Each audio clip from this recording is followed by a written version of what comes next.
तो hello everyone दोस्तों, कैसे हैं आप लोग। आज आप लोगों के लिए मेरे पास एक इंपॉर्टेंट अपडेट है और वो ये कि अब से आप लोगों को मेरी हर एक वीडियो की नोट्स की फॉर्म में भी कॉपी मिलेगी और वो कॉपी आप एग्जिस्ट कर सकते हो मेरी उस पर्टिकुलर वीडियो के डिस्क्रिप्शन में जाकर नोट्स के नाम से एक लिंक को क्लिक करके। ओके, तो चलिए आज की वीडियो स्टार्ट करते हैं। तो आज है हमारी 1000 वीडियोस की सीरीज का 259 नंबर का वीडियो। ओके, तो फ्रेंड्स हमारी जो सीरीज चल रही है न्यूमेरिकल एनालिसिस की, इसमें आज का जो क्वेश्चन है, देखिए क्वेश्चन क्या बोलता है। हमारे पास में एक टेबल गिवन है जिसमें x एंड y की वैल्यूज दे दी गई है।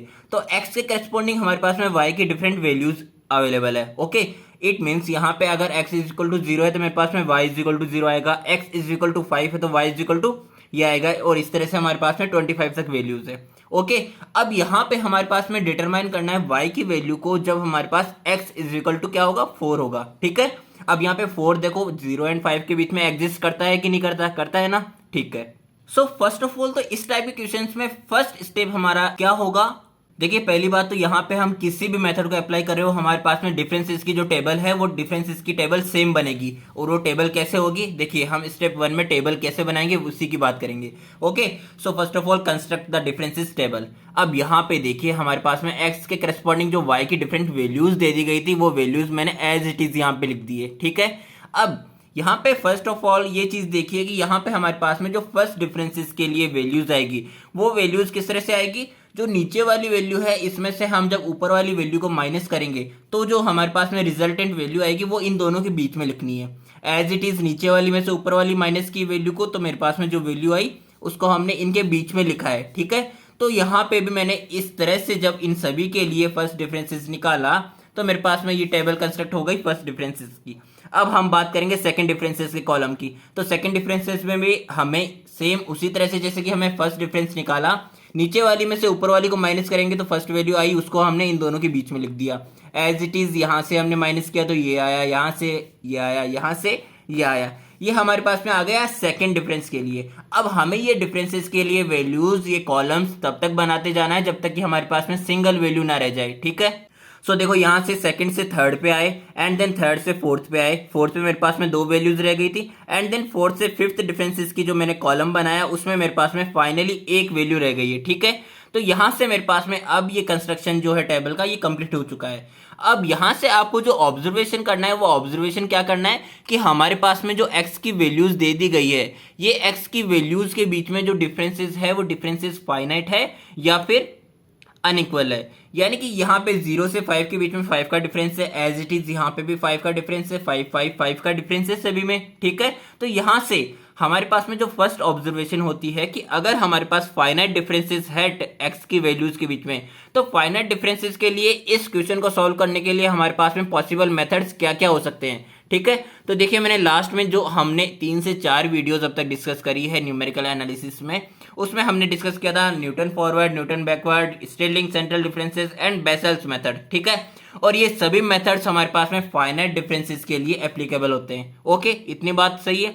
तो आज हम बात करने वाले हैं इस क्वेश्चन को सॉल्व करेंगे न्यूटन फॉरवर्ड इंटरपोलेशन मेथड से। ठीक है, सो देखिए मैंने यहाँ पे कुछ भी नया नहीं किया है, मैंने हमारी जो लास्ट पेज पर टेबल फॉर्म हुई थी उसी टेबल को वापस से लिखा है। पर इस टेबल को, वो तो क्या थी, कॉमन टेबल थी, आपको इस तरह से वापस से नहीं बनाना है। मैं जस्ट आपको समझाने के लिए कि हमारे पास में न्यूटन फॉरवर्ड डिफरेंसेस इंटरपोलेशन के लिए साइन में क्या क्या चेंजेस आएंगे, इनको हम जब रिप्रेजेंट करते हैं तो रिप्रेजेंट के लिए देखिए ये जब हमने वैल्यूज निकाली थी ये किसकी थी, फर्स्ट डिफरेंस के लिए, ये सेकंड डिफरेंस, ये थर्ड डिफरेंस, ये फोर्थ डिफरेंस एंड ये फिफ्थ डिफरेंस। ठीक है, तो यहाँ से हमने जो इंडिकेशन है वो इंडिकेशन बताने के लिए ये टेबल वापस से फॉर्म करी है कि जब हम Newton forward differences interpolation method के लिए बात करेंगे तो यहाँ पे देखो x के करस्पॉन्डिंग हमारे पास में जो वैल्यूज आई थी उसको मैंने इंडिकेट कर दिया x0 से x5 तक, and as it is x0 के करस्पॉन्डिंग जो y की वैल्यू मिली थी उसको हमने y0, ओके, एंड x1 के करस्पॉन्डिंग वैल्यू जो आई वो y1 and as it is y5 तक आ गया। अब यहाँ पे हमने फर्स्ट डिफरेंसेस को रिप्रेजेंट किया है डेल वाई से, सेकंड डिफरेंसेस को del square Y and third difference को del cube Y, fourth difference को del 4y and then fifth difference को डेल 5y से रिप्रेजेंट कर दिया है।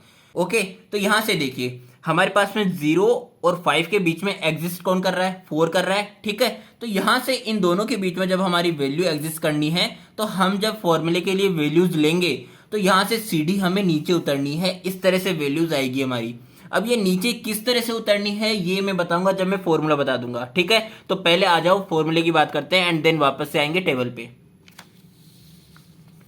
सो देखिए स्टेप 2 में हम बात कर रहे हैं Gregory Newton forward differences interpolation फॉर्मूले की। अब यहाँ पे ग्रिगोरी लग गया, इट मींस कुछ भी चेंजेस नहीं आया यहाँ पे।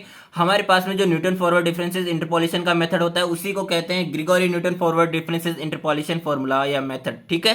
तो इसका जो हमारे पास में फॉर्मूला आएगा वो क्या कहता है, F of X naught plus में N H is equals to Y naught plus में N del Y naught plus में N minus one divided by 2 factorial del square Y naught. अब देखो इस फॉर्मूले को भी आपको याद रखने की बिल्कुल जरूरत नहीं है, आपको सिंपली ऑब्जर्वेशन करनी है यहाँ पे कि जब हमारे पास में एन माइनस वन यानी कि यहाँ पे 1 तक गया है हमारे पास में ऊपर न्यूमरेटर में, तो मेरे पास में डिनोमिनेटर में 2 फैक्टोरियल आएगा, जस्ट एक ज्यादा। एंड जो हमारे पास में डिनोमिनेटर में आ रहा है 2 फैक्टोरियल, तो यहाँ पे 2 है तो यहाँ पे भी मेरे पास में डेल स्क्वायर वाई नोट आएगा, ठीक है। यहाँ पे 2 है तो यहाँ पे भी 2 आएगा। एंड एज इट इज जब मेरे पास में यहाँ पे 2 तक चला गया तो मेरे पास में डिनोमिनेटर में 3 फैक्टोरियल तक जाएगा। एंड जब डिनोमिनेटर में हमारे पास में 3 है तो हमारे पास में डेल क्यूब होगा यहाँ पे, ठीक है। 3 है तो 3 होगा यहाँ पे, ठीक है, डेल क्यूब वाई नोट आ जाएगा। अब हमें कहाँ तक चलनी है वैल्यूज, कहाँ तक हमें फॉर्मूला कंस्ट्रक्ट करना है। हमारे पास टेबल कहाँ तक आई थी, 5th डिफरेंसेस तक आई थी, तो हमें डेल 5 तक जब तक नहीं चला जाता डेल 5 वाई नोट तक, तब तक हमें इस फॉर्मूले को कंस्ट्रक्ट करना है, ठीक है। तो देखो यहाँ पे नेक्स्ट स्टेप में n-3 तक गए तो यहाँ पे डिनोमिनेटर में मेरे पास में 4 फैक्टोरियल आ गया। एंड 4 फैक्टोरियल यहाँ पे 4 है तो यहाँ पे भी 4 आ गया, यहाँ पे 4 है तो यहाँ 5 फैक्टोरियल आ गया। एंड यहाँ पे 5 है तो यहाँ पे भी मेरे पास में 5 आ जाएगा। तो यहाँ से मेरे पास में फॉर्मूला खत्म हो गया, ठीक है। इतना ही हमें जरूरत था क्योंकि हमारे पास में इतनी ही वैल्यूज है टेबल के अंदर। तो चलिए अब बात करते हैं अकॉर्डिंग टू क्वेश्चन हमारे पास में वैल्यू किसकी फाइंड आउट करनी है, y ऑफ 4 की। यानी कि हमारे पास में x नोट प्लस में NH जो हमारा फॉर्मूला था, x नोट प्लस NH को इक्वेट करना पड़ेगा हमें 4 के, ठीक है। तो यहाँ पे जब मेरे पास में 4 जब मैं रखूंगा तभी तो मेरे पास में f ऑफ 4 के लिए वैल्यू निकाल पाऊंगा, इतनी बात आती है समझ में, ठीक है। तो और फाइनाइट डिफरेंसेस मेरे पास में h इज इक्वल टू 5 आया था जिसके लिए हम ऑलरेडी बात कर चुके हैं। अब यहाँ से देखो जब मेरे पास में एक्स नोट की वैल्यू क्या आई थी, ऊपर वापस से देखो टेबल में क्या आई थी एक्स नोट की वैल्यू, एक्स नोट हमारे पास में फर्स्ट वैल्यू क्या थी, 0 थी। तो यहाँ पे एक्स नोट 0 है एंड एच हमारे पास 5 है, तो हमारे पास में एन की वैल्यू निकल आएगी ना यहाँ से, तो एन की वैल्यू क्या आ जाएगी 4/5 0.8 आ जाएगी, ठीक है। अब देखो अब इस फॉर्मूले को देखो यहाँ पे हमारे पास में किस किस की वैल्यू चाहिए, y nought, del square Y nought, del cube y nought, del 4 y nought, del 5 y nought, ठीक है। तो देखो यहाँ पे मैंने जो बात कही थी आपको कि हमें जो CD है वो नीचे की तरफ उतरनी है, यानी कि ये मेरे पास में वाई नोट की वैल्यू आ गई, ये डेल वाई नोट की वैल्यू आ गई, ये डेल स्क्वायर वाई नोट, ये डेल क्यूब वाई नोट, ये del 4 y nought and then ये डेल 5 वाई नोट, ठीक है। तो हमारे पास में फर्स्ट वैल्यूज सारी नीचे उतरते हुए जो वैल्यूज आई है वो हमारे पास में फॉर्मूले की जो सभी वैल्यूज है उनको फुलफिल कर रही है, ठीक है। तो देखो यहाँ से मैंने कुछ भी नहीं किया है, हमारी जो जो वैल्यूज मैंने ऊपर डिस्कस करी उन्हीं सभी वैल्यूज को मैंने यहाँ पे लिख दिया है।